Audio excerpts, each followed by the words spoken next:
Aí, começou a gravar. Então, a gente vai trabalhar resolvendo juntos aí as questões de cálculo estequiométrico. Opa, me empolguei. E vocês vão ver que não tem nada resolvido ainda. Tá? Então, vocês estão aí, aula extra, cálculo estequiométrico no Enem. E a nossa ideia é ir vendo juntos. Uma das coisas que apareceu nas dúvidas de vocês em relação à estequiometria eram coisas do tipo, o que é relevante da questão? Quais são as informações que eu preciso? Quais são as informações que eu não preciso? Então, pensando nisso, a gente trabalha ela aqui, ó. Vamos dar uma olhada aí. Primeira questãozinha, então. A minimização do tempo e o custo de uma reação química, bem como o aumento na sua taxa de conversão, caracterizam a eficiência de um processo químico. Como consequência, produtos podem chegar ao consumidor mais baratos. Um dos parâmetros que mede a eficiência de uma reação química é o seu rendimento molar, definido como: o rendimento molar é igual ao número de mol de produto sobre o número de mol do reagente limitante vezes 100, para que a gente tenha isso em porcentagem. Então, em que N corresponde ao número de mols. O metanol pode ser obtido pela reação entre o brometo de metila e o hidróxido de sódio, conforme a equação química que está ali em cima. Brometo de metila mais hidróxido de sódio, formando metanol e brometo de sódio. A reação já está balanceada, então é tudo 1 para 1. O rendimento molar da reação, em que 32 gramas de metanol foram obtidos a partir de 142,5 gramas de brometo de metila e 80 gramas de hidróxido de sódio, é mais próximo de quanto? Então, a primeira coisa que eu preciso é saber que eu vou trabalhar com essa equação aqui. Se eu vou trabalhar com essa equação, eu sei que eu preciso, olha só, do número de mol de produto. Qual é o número de mol de produto que eu tenho formado? O meu produto é o metanol. Foi dito que são formados 32 gramas de metanol. Então, eu vou olhar qual que é a massa molar do metanol. Vou lá. CH3OH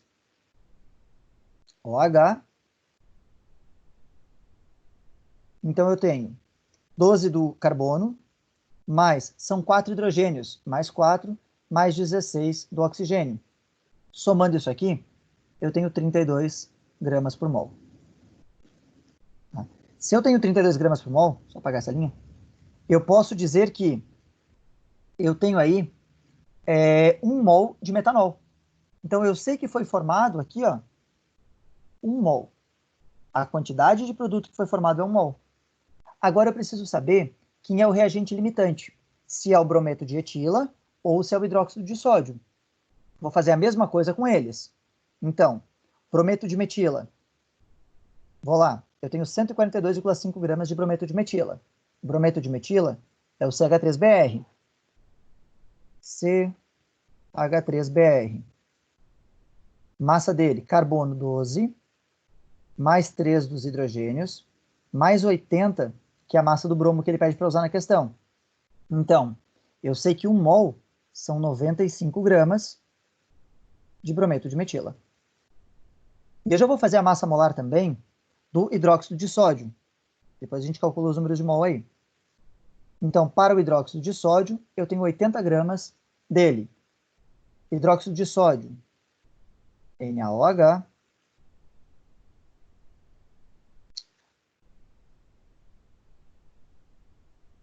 Então, sódio 23, mais 16, mais 1, eu tenho 40 gramas por mol.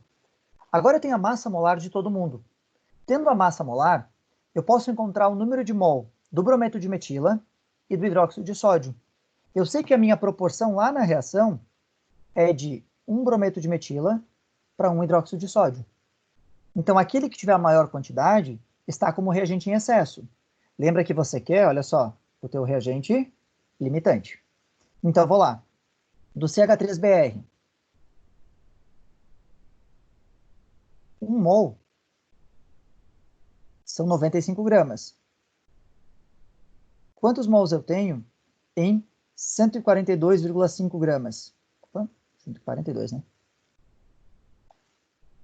42,5 gramas. X vai dar igual a 1,5 mol. Então, eu tenho 1,5 mol de brometo de metila. E quanto que eu tenho de hidróxido de sódio? NaOH.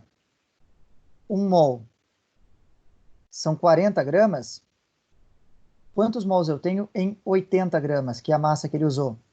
X vai dar igual a 2 mol. Portanto, o meu reagente limitante nessa questão, ele é o brometo de metila. É esse cara aqui, ó. Se esse cara é o teu reagente limitante, agora você calcula o rendimento. Como é que vai ficar o rendimento? Olha só, o rendimento é igual número de mol de produto que foi formado, que é o número de mol de metanol, 1, dividido número de mol do reagente limitante, 1,5, vezes 100. O rendimento, 1 dividido por 1,5 dá 0,67, vezes 100, 67%. Então, reparem que a gente teve que achar as massas molares, depois encontrar o número de mol de cada um deles para saber quem era o reagente em excesso, e aí depois a gente conseguiu chegar no nosso rendimento. Problemas nessa questão? Alguma coisa? Eu vou olhar Ô, o chat, Marlon, tá? Pode falar. o reagente limitante, então, é aquele que tem um número de mol menor? Isso, nesse caso aqui sim, porque como a proporção era de 1 para 1, se eu tenho 2 Uhum. desse, eu preciso obrigatoriamente de 2 do outro. Então, o reagente limitante é aquele que você tem em menor proporção. Vamos supor que a proporção fosse de 1 para 2. Tá? Eu estou com essa situação aqui. Então, o meu limitante agora, imagina que essa é a proporção, 1 para 2. E eu tenho 3, só que eu só tenho 4. Agora, quem que é o limitante? Embora o 4 seja um número maior, para reagir com os 3 desse reagente aqui, eu precisaria de 6. E eu só tenho 4. Então, o 4 é o limitante, 2 vão reagir, 1 está em excesso. Sempre para você perceber quem é o limitante, é ver quem está multiplicado pelo menor fator. Olha aqui no slide, quer ver? Ó? Olha aqui no slide. O que eu tenho? Deixa eu pegar o apontador que vai ficar mais fácil. Aqui, ó. 1 brometo de metila está para 1 hidróxido de sódio. Então, quando eu peguei o brometo de metila, eu percebi que tinha 1,5, quer dizer que o brometo de metila foi multiplicado por 1,5. Na mesma Uhum. reação, o hidróxido de sódio foi multiplicado por 2. Então, quer dizer o Sim. quê? Quem que eu multipliquei pelo menor fator? O brometo de metila. Então, ele é o reagente limitante. Lembra que é aquela ideia da receita, lá da lei de Proust. Sempre que eu multiplico pelo menor fator, é o meu reagente limitante. Ah, tá. Obrigada, Marlon. Nada? Gente, alguma outra coisa nessa? Marlon, essa Ó, fórmula o Enem sempre vai dar quando a gente precisa saber? vou falar para ti, Sandy, que essa fórmula foi a primeira vez na vida que eu vi na prova do Enem. Tá? Ele deu. A prova de química do Enem, normalmente quando ele quer que você use uma fórmula específica, que ele cobra de alguma coisa, de algum artigo científico, alguma coisa, ele fornece. Não precisa se preocupar em decorar. Tá? Ah, então Repara tudo. que até eu cortei aqui a questão. E foi por isso que eu coloquei para vocês as questões lá no Estudos. Tá? Porque até as massas, se você olhar na questão original aqui, eu cortei o enunciado. Lá ele deu até as massas de cada elemento. Todas as informações são dadas na prova do Enem. Porque vocês não têm tabela periódica. Então ele te dá todas as informações. Tá, obrigada. Nada? Gente, alguma outra coisa nessa aqui? Ô, Marlon, eu posso Pode fazer uma falar. pergunta? Claro. Por que que, tipo, no número de mols do produto não é 2? Porque, Tipo, do CH3 ao H mais o NaBr. tá, olha só. Olha para a massa do metanol. A massa molar do metanol é 32 gramas. Aqui que está em azulzinho, né? E como ele falou que ele obteve 32 gramas, então ele só conseguiu obter o quê? 1 mol de metanol. A única quantidade de metanol que ele conseguiu obter foi esse. Tá Então bom. esse é o E reagente. se não fosse Outro reagente. 32? Eu teria que achar o número de mol. Por exemplo, se ele tivesse dito aqui que ele achou 40 gramas de metanol. Aí eu dividiria 40 por 32 e iria encontrar o número de mol de metanol, que seria o número de mol de produto. Aí esse 1 aqui em verde trocaria para outro valor. Tá, obrigada. Nada. Galera, tranquilo essa? Vamos em frente aí então. Questão 2. Olha só. Para cada litro de etanol produzido, eu vou só pegar um marca-texto aqui, para a gente fazendo depois. Então, para cada litro de etanol produzido, uma indústria de cana-de-açúcar são gerados cerca de 18 litros de vinhaça, que é utilizada na irrigação das plantas de cana-de-açúcar, já que contém teores médios de nutrientes, nitrogênio, fósforo e potássio, iguais a 357 mg por litro de nitrogênio, 60 mg por litro de potássio de fósforo, desculpa, e 2.034 mg por litro de potássio, respectivamente.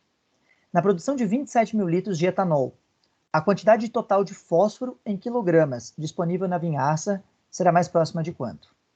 Primeira coisa que eu vou fazer aqui é identificar de quem que ele está falando. Olha, ele quer saber do fósforo.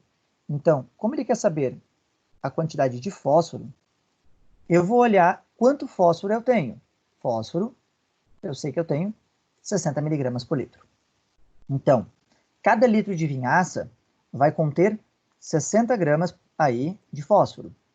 Agora, 60 miligramas, perdão.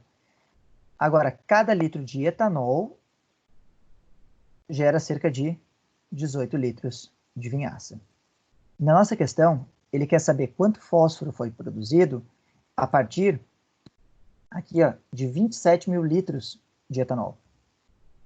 Então, a primeira coisa que eu vou tentar descobrir aqui é quantos litros de vinhaça foram produzidos. Para isso, a gente trabalharia então que 1 litro. 1 litro. Nossa.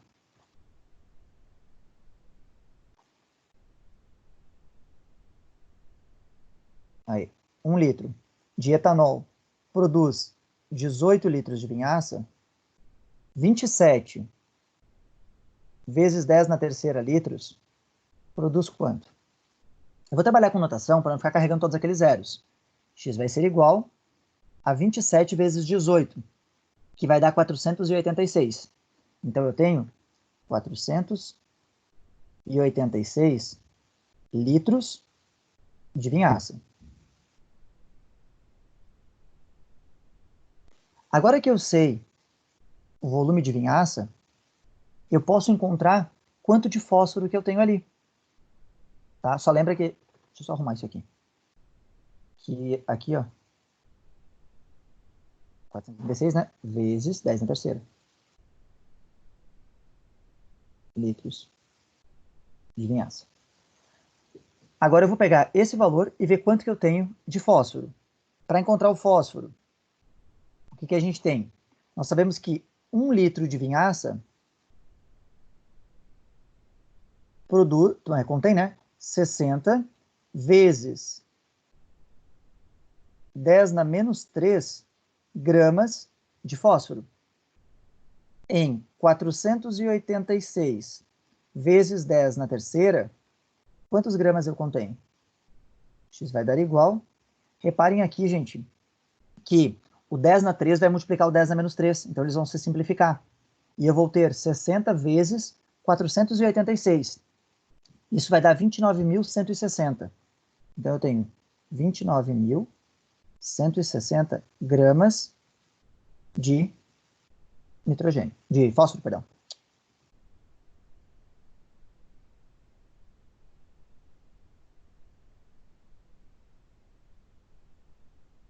Agora que eu tenho essa massa em grama, eu vou passar isso aqui para quilogramas.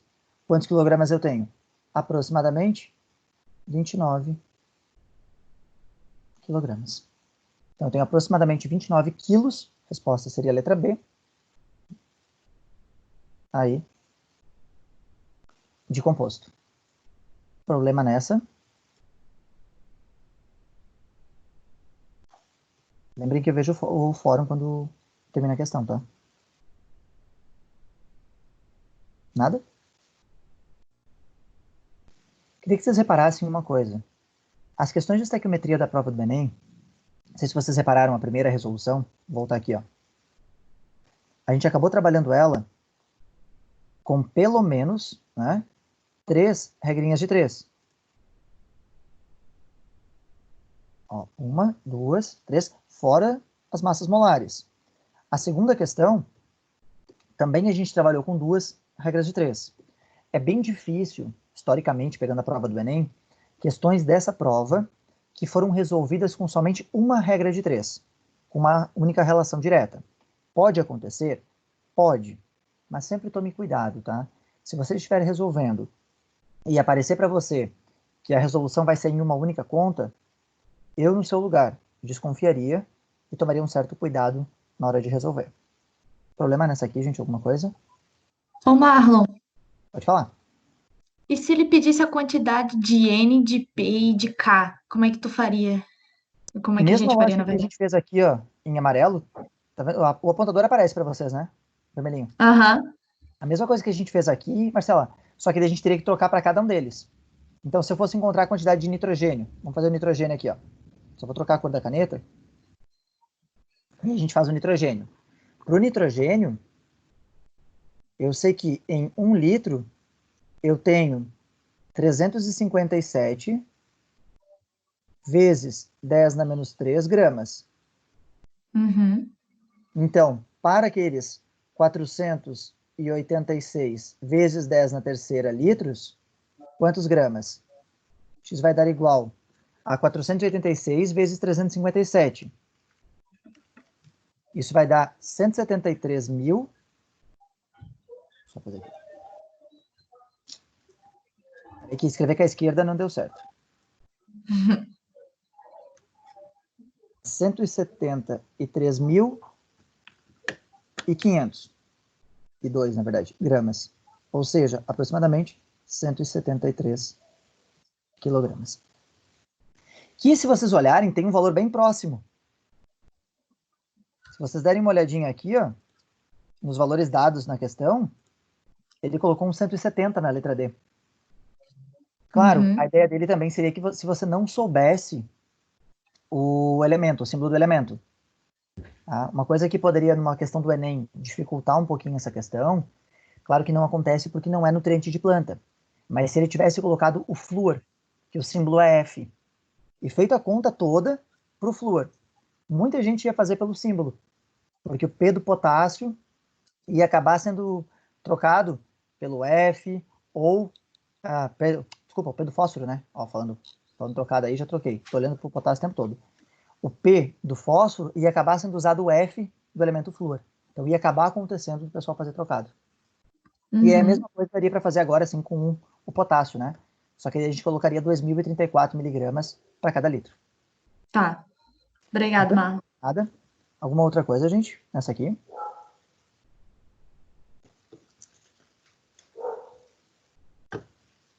Bom, vamos em frente. Questão 3. Vamos pegar de novo aqui o marcador de texto.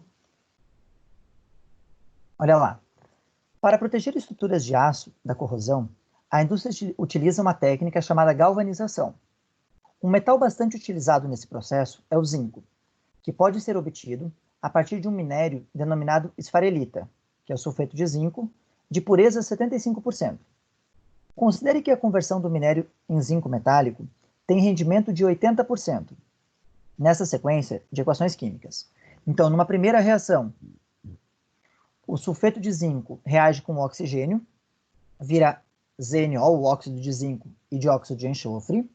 E numa segunda etapa, o óxido de zinco reage com monóxido de carbono, formando zinco metálico e gás carbônico. Isso é chamado de reação sucessiva. Ocorre uma primeira reação, depois ocorre uma segunda reação.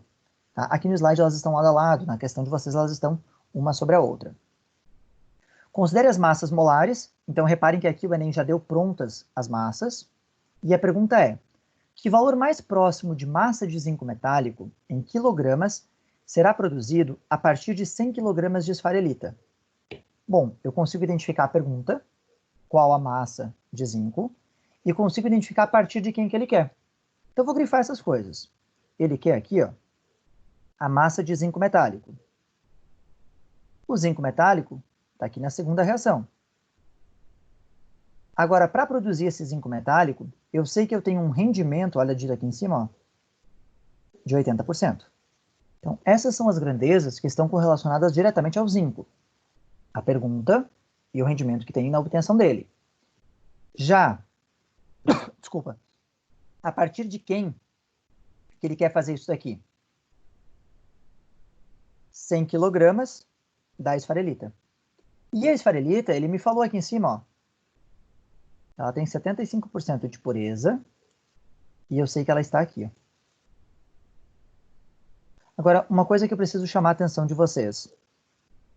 Reparem que na primeira reação aqui, na reação da esfarelita, eu tenho 2 mols de sulfeto de zinco, que é a esfarelita, formando 2 mols de óxido de zinco.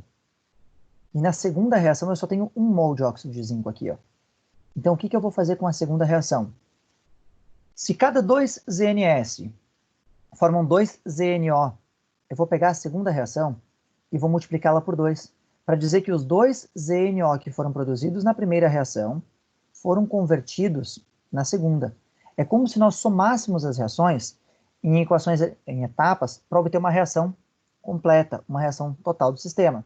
Então, eu vou multiplicar a segunda aqui ó, por 2. Eu vou ter 2, 2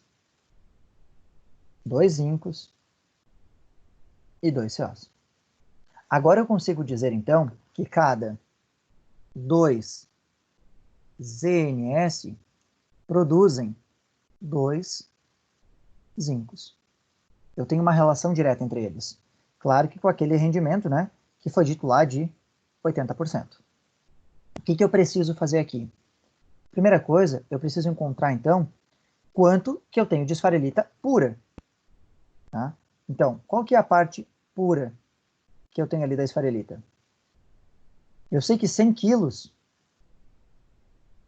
Um pouquinho que pegou aqui uma linha. Eu sei que 100 quilogramas equivalem a 100%, é toda a amostra que eu tenho.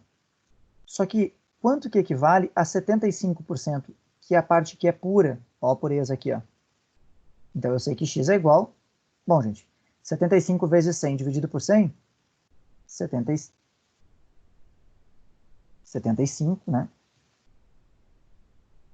Quilogramas de esfarelita. E agora, que eu já sei que eu tenho... Pode falar. Tipo, eu não usaria a massa que ele me deu no problema, em vez do... Agora tipo, eu vou usar ela. Ah, tá. Então, os 100 quilos foi a quantidade do reagente que ele usou. Eu só achei a parte pura. Agora eu vou usar ela. Olha o que eu vou fazer agora. Ele me falou aqui no problema, vou marcar de uma cor diferente, que o sulfeto de zinco, ele pesa 97 gramas por mol. Tá vendo? Só que reparem que aqui tem um 2 e aqui também tem um 2, gente. Então, para trabalhar com um número menor, eu vou simplificar esses números 2. Eu não preciso multiplicar por 2 de um lado e por 2 do outro lado da igualdade. Como é 2 e 2, eu simplifico. Então, eu posso dizer que os 97 gramas aqui, ó, de esfarelita produzem, olha a massa do zinco dada aqui embaixo, 65 gramas de zinco. Aí agora eu vou pegar aquela quantidade que eu calculei aqui, ó, a parte pura. Então, 75 quilogramas vão produzir quanto de zinco? X vai dar igual a 75 vezes 65, né? Dividido por 97. Isso vai dar 50,3 quilogramas de zinco. Só que um detalhe, ainda está faltando falar de uma coisa. Lembra que a gente falou que tinha rendimento? Então eu ainda preciso fazer o rendimento. Agora, eu vou lá e faço o rendimento. Como é que eu vou calcular o rendimento? Só vou trocar a cor para ficar melhor, né, para vocês visualizarem. 50,3 quilos é toda a massa de zinco que deveria ter sido obtida. Quer dizer, se a minha taxa de conversão fosse de 100%, eu teria obtido os 50,3 quilos. Como eu só tenho 80% de rendimento, eu vou dizer que 50,3, se fosse 100%, quanto para o meu 80%? Então, x vai ser igual a 50,3 vezes 80 dividido por 100, isso dá 40,2 quilogramas. E aí, essa aqui é a resposta da questão. Dúvidas, gente? Vamos lá, que agora mudou um pouquinho a resolução. Agora começou a ter mais coisa na questão. Isso que tu queria saber? Isso que ele queria saber. Eu não vi se perguntaram para mim, porque tinha 2 falando na hora. Era isso aqui que ele queria. Ó, qual é a massa de zinco produzida em quilos, 40,2 quilos. Se eu não me engano, na questão, a resposta está como 40. Dúvida alguma coisa aí, gente? Ô, Marlon, Pode falar. você botou 97 gramas para 65 gramas e 75 quilogramas para X. Não tinha que botar gramas ao invés de quilogramas? Não, repara o seguinte, Napi. Vamos fazer assim, ó, quer ver? Deixa eu pegar a borracha. Eu vou apagar aqui. Eu pego a caneta, só vou botar na cor certa e te mostrar um negócio. Aqui. Eu vou fazer a regra de 3, tá? Então, o X, ele vai dar igual a 75 quilos vezes 65 gramas sobre 97 gramas. O que acaba acontecendo? A unidade grama, repara aqui, ó, o grama corta com o grama. Então, como na linha... Opa, desculpa. Como a linha azul, as duas grandezas estão na mesma unidade, tá, eu acabo simplificando. E aí eu vou chegar somente ao... Vou deixar na cor que estava certo. Aos 50. Oh, droga.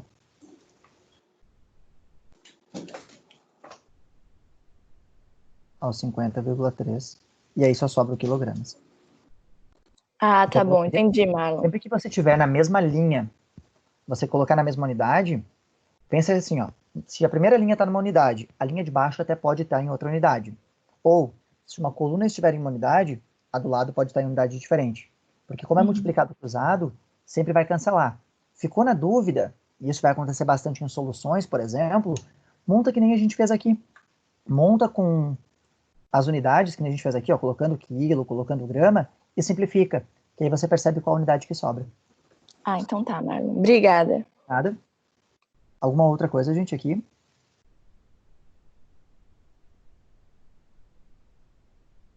Nada? Ô, Marlon, Pode falar. em vez de ter achado essa proporção que tu achou aí da esfarelita com o zinco, eu podia ter feito quanto de esfarelita que forma óxido de zinco, aí usado esse valor para E depois, descobrir... feito aqui? Poderia. Poderia. Só que você tem um trabalho dobrado, né? Sim, tem Mas poderia. duas contas a Quando mais, você, acho. isso. Quando você tiver reações sucessivas, o caminho mais prático que tem é perceber a noção da proporção. E aí transformar como se fosse uma equação global. É que eu não estou querendo citar ainda porque é a próxima aula de sexta, mas lembra da lei de Hess? É mais ou menos como se fosse Vagamente. a ideia da lei de Hess. Somar reações para chegar numa equação global. Se vocês pensarem aqui, ó, como aqui tinha 2 ZNO, eu multipliquei essa aqui por 2. Eu poderia somar as duas. E aí eu vou cortar esse que está no produto com este aqui que está no reagente, e eu poderia chegar a uma equação global para esse processo. Vai ficar estranho onde eu vou escrever, tá? Mas eu poderia chegar a uma equação global para esse cara que seria assim, ó. 2 ZNS que reagem com 3 O2 na presença de 2 monóxidos de carbono, CO. Ué, não tá pegando C. Aí. Virando 2 SO2 mais 2 zincos mais 2 CO2.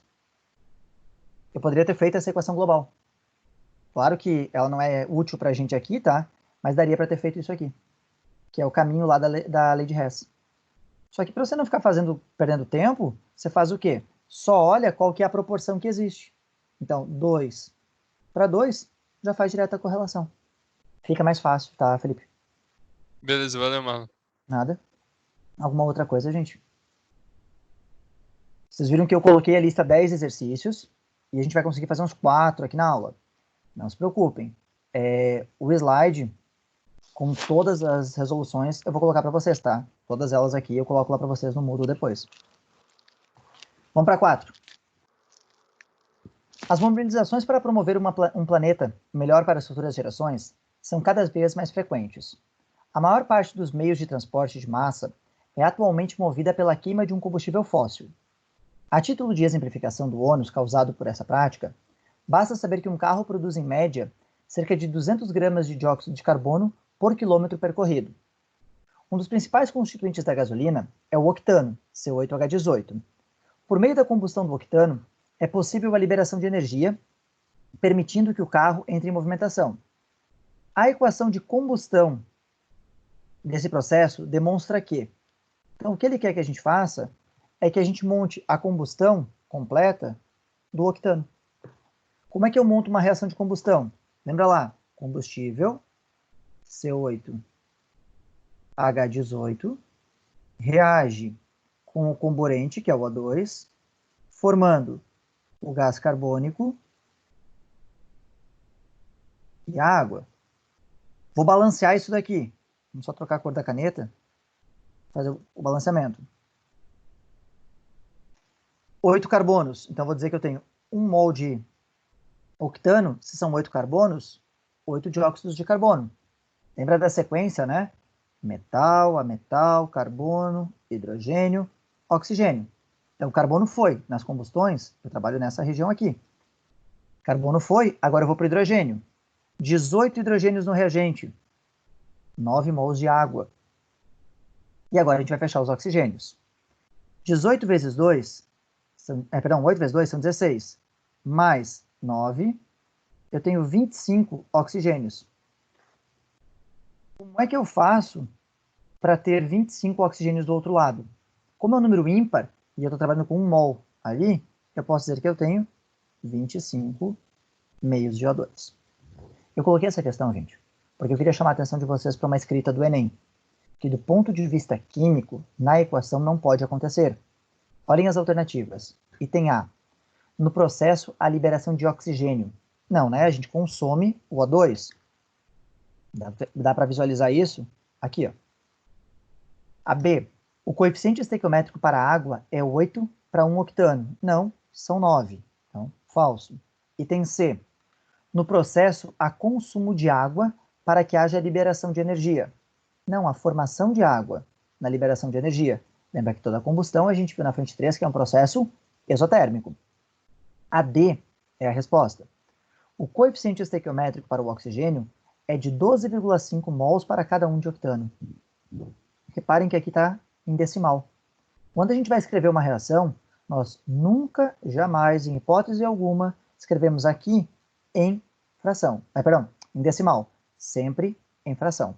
Então, embora o Enem tenha descrito aqui na alternativa, é porque não está em uma reação química. Eu não posso escrever 12,5 aqui. Embora 25 por 2 a gente sabe que dá 12,5. Então, a resposta aí, a gente já sabe então que é a letra D. Problema para montar combustão alguém, gente, vou balancear esse tipo de reação. Isso vai ser bastante necessário agora na frente 3, a partir da aula de quarta-feira. Nada? Vamos lá então, última questãozinha aí. Uma de noção de proporção, de cálculo aí, bem bacaninha. Vou pegar aqui o pincel para a gente marcar. Marca texto, beleza. O aspartame é um edulcorante artificial, um adoçante dietético, que apresenta um potencial adoçante 200 vezes maior que o açúcar comum, permitindo seu uso em pequenas quantidades. Muito usado pela indústria alimentícia, principalmente nos refrigerantes diet, tem valor energético que corresponde a 4 calorias por grama. É contraindicado a portadores de fenilcetonúria, uma doença genética rara, que provoca o acúmulo de fenilalanina no organismo, causando retardo mental. O índice diário aceitável desse adoçante é de 40 miligramas. Ah, tá. Só não adianta eu querer grifar para vocês em preto, né? É de 40 miligramas por quilograma de massa corpórea. Com base nas informações do texto, a quantidade máxima de aspartame em mol, a quantidade máxima em mol, de uma pessoa de 70 quilogramas é igual a quanto? O que a gente vai encontrar aqui? Primeiro, nós vamos buscar, então, ver qual que é a dose que essa pessoa pode consumir. Se são, para cada 1 kg de massa corporal, 40 vezes 10 na menos 3 gramas, para uma pessoa de 70 quilogramas, quantos gramas podem ser ingeridos? 70 vezes 40 dá 2.800. Voltando 3 casas à vírgula, 2,8 gramas seria a dose máxima recomendada. A partir dessa dose máxima, eu posso agora dizer que 1 mol são os 294 que ele deu aqui no enunciado. Então, quantos mols eu tenho? Em 2,8 gramas. X vai ser igual a 2,8 dividido por 294. Isso dá aproximadamente 9,5 vezes 10 na menos 3.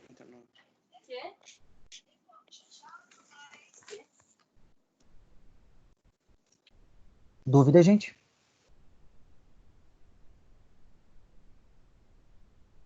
Problema alguma coisa aí? Ô, Marlon, Pode falar. eu não entendi a segunda regra de 3 que tu fez. Olha só, por que eu fiz essa regra de 3 aqui? Foi Marcelo que pediu, né? Foi. Hã? Marcelo que falou, né? É que eu não tô vendo vocês, então eu vou só pelo reconhecimento da voz. Não, Aqui, não, gente, sim, fui eu. Ah, tá. Por que eu usei aquilo ali? Porque ele perguntou aqui, ó, a quantidade máxima. Deixa eu fazer assim pra ele. Ele quer saber a quantidade máxima, ó, em mol. Então, quando eu encontrei isso aqui, eu encontrei a quantidade máxima em gramas. Eu determinei quantos gramas de aspartame ele pode consumir.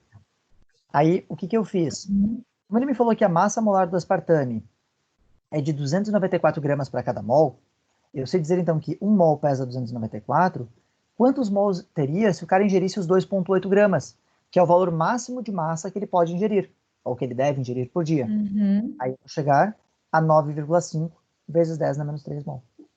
Entendeu? Daí eu peguei dessa agora, eu estou determinando quantos mols eu tenho do composto. Ah, tá. Obrigado, Marlon. Nada? Alguma outra coisa aqui, gente?